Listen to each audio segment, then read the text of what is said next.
Salam yoldaşlar, Riyaziyyat RF kanalında sizi xoş gördük. Mən Rəhim müəllim Fərzili.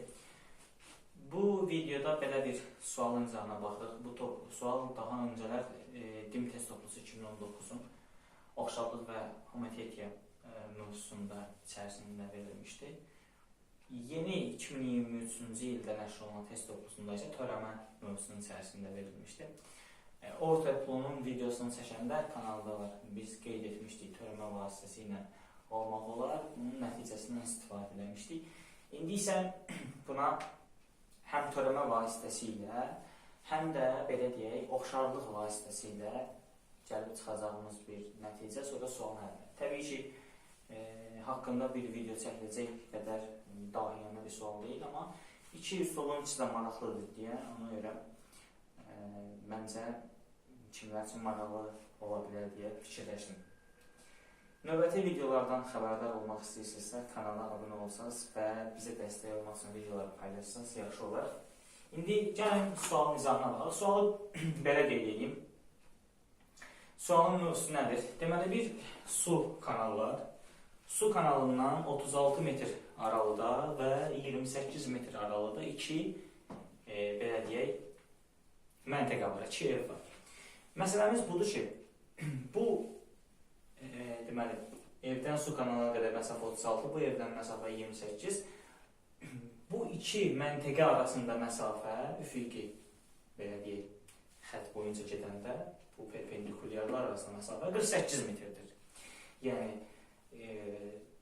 su kanalı üzərindən nasos quraşdırılması nəzərdə tutulub. Bu nasosun 48 metrlik ərazi var. Bu 48 metrin ya burada, ya burada, ya burada, haradasa bir yerdə qurulacaq. Və məsələn nədir? Deməli, nasos quraşdırıldıqdan sonra, tutaq ki, nasos burada quraşdırılır. Nasos quraşdırıldıqdan sonra, nasos həm bu evə, həm də bu evə su verməlidir. Və təbii ki, nasos suyu borularla verəcək deyə, boruların da müəyyən uzunluğu var. Məsələn, nasosu quraşdırdıq burada, bu evə və bu evə su verir. Atıram, tutaq ki, bura 10 metrdir, bura 5 metrdir, 15 metr olmaz da 13 metr məsələn, oldu 23 metr. İndi o, deməli, nasosu elə quraşdırmaq olar ki, o nasos burada quraşdırsan, o zaman borular bu formada olacaq. Və ya nasosu burada quraşdırsan, borular bu formada olacaq. Nasosu burada quraşdırsan, borular bu formada olacaq və s. Məsələnin məğzi ondan ibarətdir ki, görəsən nasosu harda quraşdıraq ki, boruların uzunluqları cəmi ən kiçik olsun və neçə olacaq bu zaman? Yəni, sual budur. Nasosu elə quraşdırmaq lazımdır ki, boruların uzunluqları cəmi ən kiçikdir və boruların uzunluqları cəmi ən az neçədir? İşin məğzi budur. İndi çalışma törəmə mövzusunun içərisində olduğunu görə, gəlin birinci yanaşmada buna nə ilə yaxınlaşaq? Törəmə vasitəsilə yaxınlaşaq. İndi deyək ki,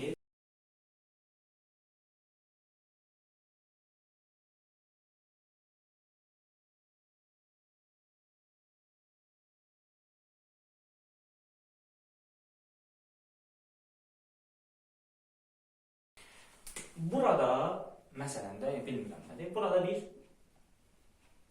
nasos quraşdırıldı. Sonra bu məsafəni götürək x metr. Və buradan bura qədər müəyyən bir boru uzunluqda var. Buradan da bura qədər müəyyən bir boru uzunluqda.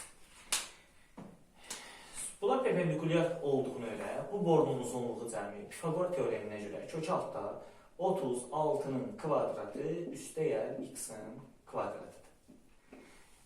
Bu uzun gələ bilər, amma çalışmanın sonunda bir nəticə çıxacaq. Siz bu tipli suallara bundan sonra həmin bir nəticə ilə birbaşa yaxınlaşa bilərsiniz. Ona görə məndə sona qədər izləməyə tövsiyə edirəm. Bura bütöv 48 metr olduğuna görə bu hissənin də uzunluğu 48 çıxılsın x metrdir.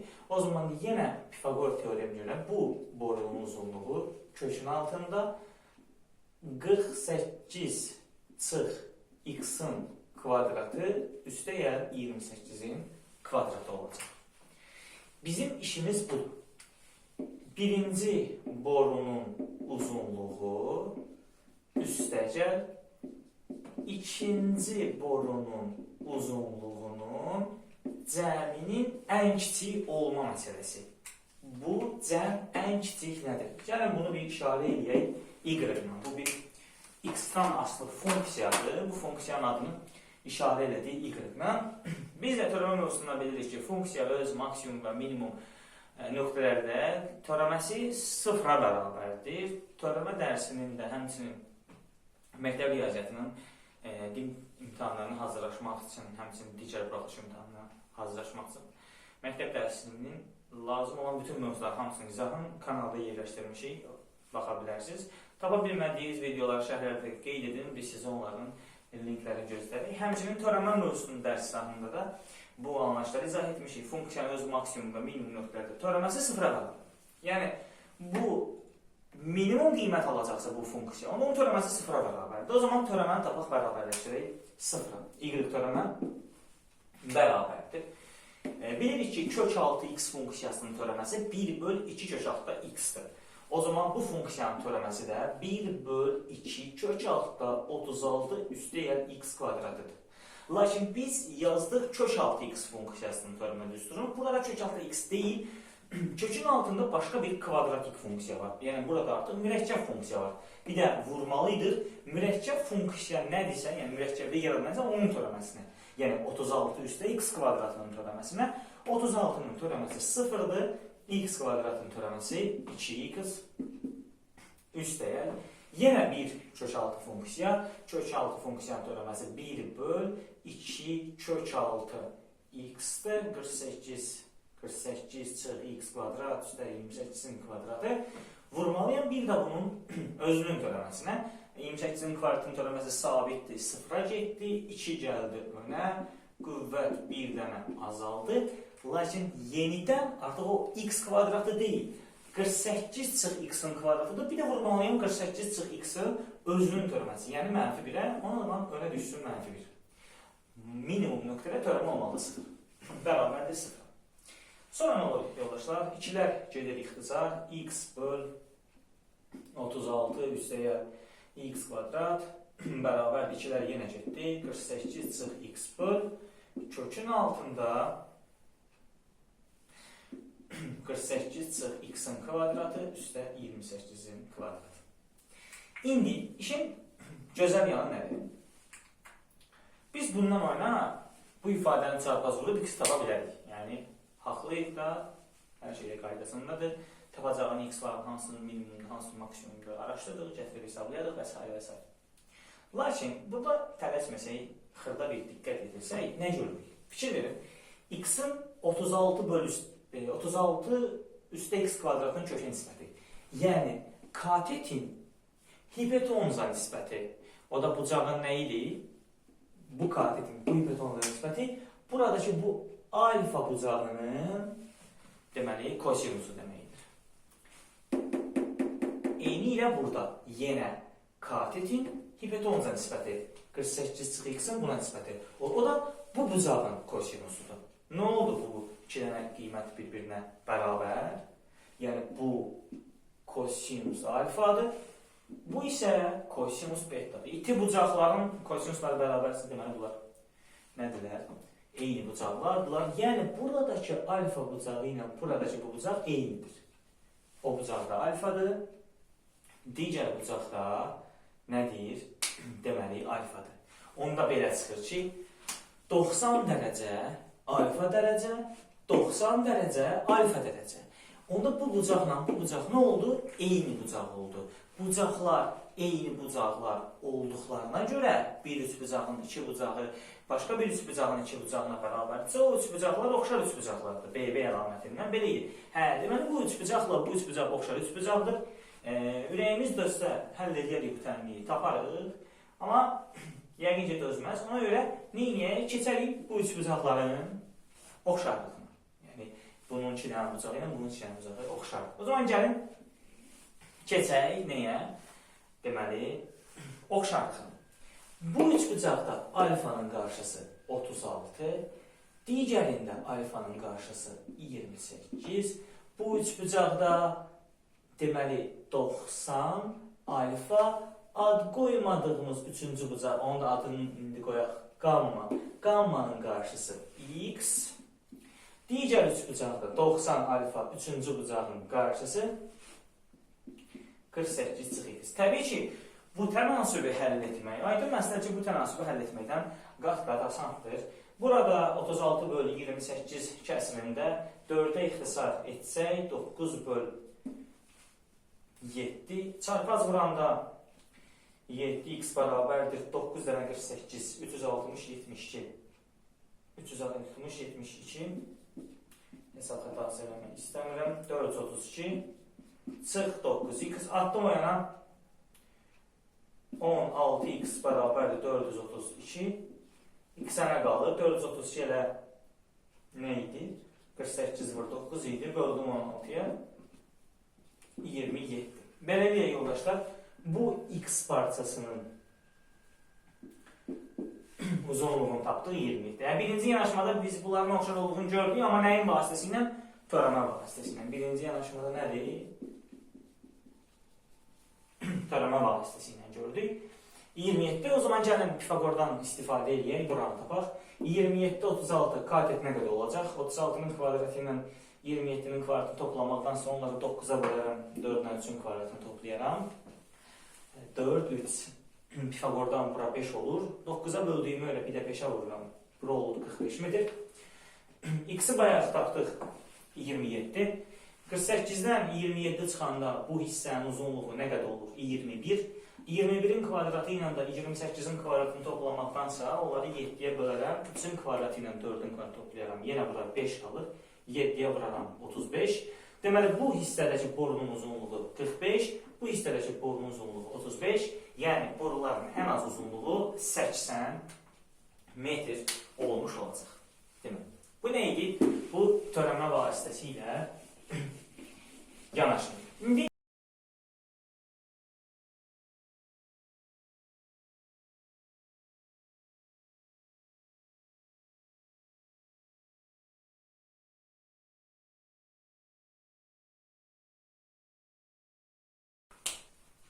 İndi burada ikinci yanaşmamız necə olacaq yoldaşlar? İkinci formada həllə keçmədən öncə xırda bir qeydlər aparaq özümüz üçün.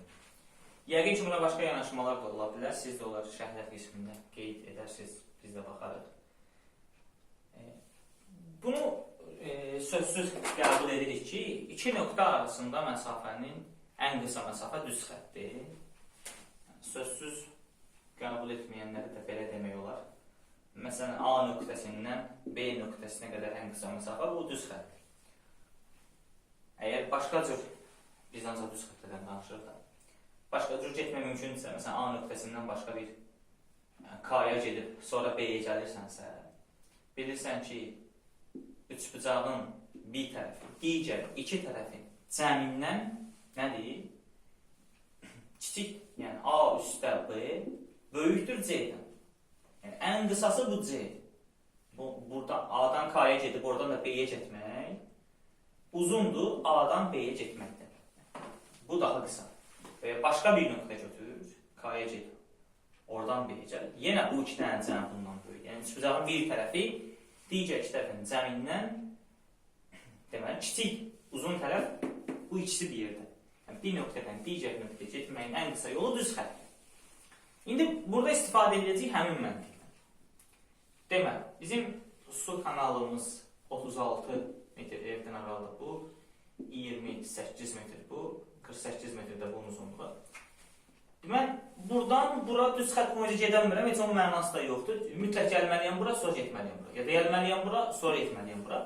Bu formada hərəkət eləməyimiz lazımdır. Gəlin. Bu B nöqtəsini uzunluğu 48 olan parçanı saxlayan düz xəttə nəzərən simmetrik çevirik aşağı. Simmetrik çevirik. 28. Aydın məsələdir ki, bu nöqtədən bu nöqtəyə, indi burada bir məntiqə baxsaq, məsələn, gəlsən belə, sonra getsən belə, onun simmetrik çevirəndə olacaq bu formada. Və ya gəlsən belə, sonra getsən belə, simmetrik çevirəndə belə olacaq. daha inandırıcı şey çəkmək istəsəm belə olacaq. Gəlsəm belə, sonra belə etsəm, simmetri çevrədə belə olacaq. Yəni, bu formada. Biz bu hansı gedişdən istifadə edəcəyik? Deyək ki, bu iki düz xətt nöqtəni birləşdirdim. Bundan qısası yoxdur ki, bu nöqtə ilə bu nöqtə arasında məsafədən bundan daha qısası yoxdur. Və bunu təzədən qaytarışlamaq bərabər yan üç bucaqdır. Hündürlük mediandır. Tən böləndir. Aydındır ki, onda bu hissənin uzunluğu elə bu hissənin uzunluğuna bərabərdir. Yəni, mən istəyirəmsə bu və bunun ikisi bir yerdə ən qısa olsun. Onda bu düz xəttin, bu parçanın uzunluğu ən qısa olmalıdır. Çünki bunu biz simmetrik qatlayanda bu yaranır və bu nöqtə ilə də bu nöqtəni birləşdirən bundan qısası yoxdur. Onda deməli bu xətt düz xətt olmalıdır. Düz xətt, iki düz xəttin kəsməsindən yaranan qarşılıqlı bucaqların bərabərliyi ilə buradakı bucaq da alfa olur. Beləliklə yenə də bu uç bucağın alfa 90, alfa 90 iki dənə bucağa bərabər oldu. Yəni yenə də bu uç bucaqla bu uç bucaq oxşar oldu. Yəni bu simmetrik çevirmələr. İndi bundan sonraki hissədə, əgər istəsən nə edirsən? Yenə bundan öncəki çalışmadakı kimi bura x deyərəm, bura 48 çıx x deyərəm, oxşarlığı tətbiq edirəm, x-ları taparam. Ya da belə, həmçinin bu üç bucaqla da bu üç bucaq oxşar üç bucaqlardır. Amma daha qısa hansı olar, yoldaşlar? Təbii ki, uzunluğu 48 olan parçanı köçürdürəm aşağı. Bu 28-i də köçürdürəm. Yəni bu xətti də uzadıram. Parçanı da uzadıram, bunu da uzadıram. Bura 48 idi, aşağı düşdü 48, 28 keçdi bura 28 kimi. Mən bu A-dır, bu da B-dir. Mənə A üstə B-nin ən kiçik qiyməti lazımdır. Yenə də bunun da uzunluğu B-yə bərabərdir. Bu hissənin də uzunluğu B-dir. Onda elə mən birbaşa bu düz xətt parçasının uzunluğunu taparam. Onda hardan taparam? Pifaqordan taparam. 90 dərəcə. 38, 28 nə qədər edir? 50, 16. 66. O zaman bu boruların uzunluqlarının cəminin kvadratı A üstə B-nin kvadratı olur 66-nın kvadratı üstəyə 48-in kvadratı. Bunu daha sürətli necə hesablaya bilərik? 66 6 vur 11-dir. 48 isə 8 vur 11-dir. 8 vur 11 yox. 66 6 vur 11-dir. 48 isə 6 vur 8-dir. Onda 6-nın kvadratını orta vuruq çıxardanda 11-in kvadratı üstə 8-in